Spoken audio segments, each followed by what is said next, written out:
Savoir différencier aire et périmètre est une capacité importante à acquérir en 6e pour contribuer à relier les aspects géométriques et numériques des formules d'aire et de périmètre.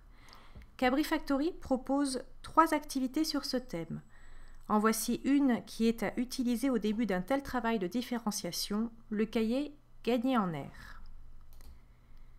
2 polygones verts et bleus de même aire et même périmètre, mais de formes différentes, sont donnés.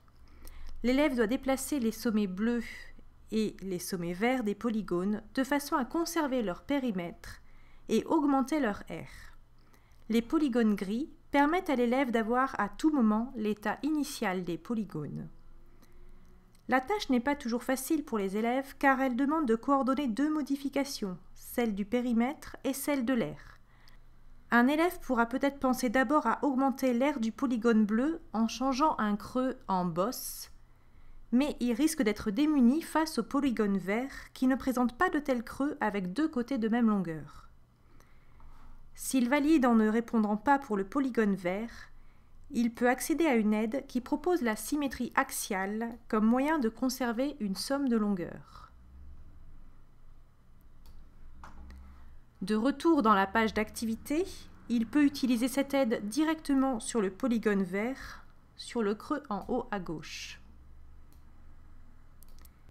S'il n'arrive pas à tirer parti de l'aide et valide, il accède à une solution qui lui donne une façon possible de répondre à la question. Passons du côté enseignant. L'enseignant peut changer les conditions et demander par exemple de conserver le périmètre, mais d'avoir une aire plus petite. Voici une solution possible dans ce cas à partir des polygones donnés.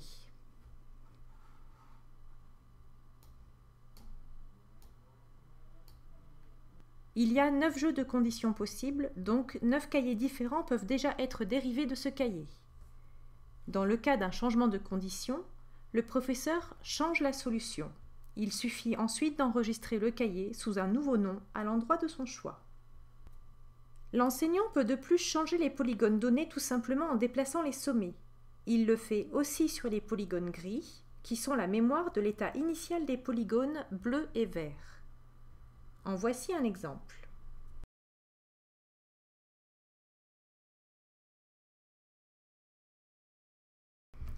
Ce cahier peut donc être paramétré de multiples façons pour que les élèves abandonnent la conception erronée de la monotonie de l'aire par rapport au périmètre ou de celle du périmètre par rapport à l'aire. C'est aussi l'occasion pour eux de calculer des périmètres et des aires par pavage.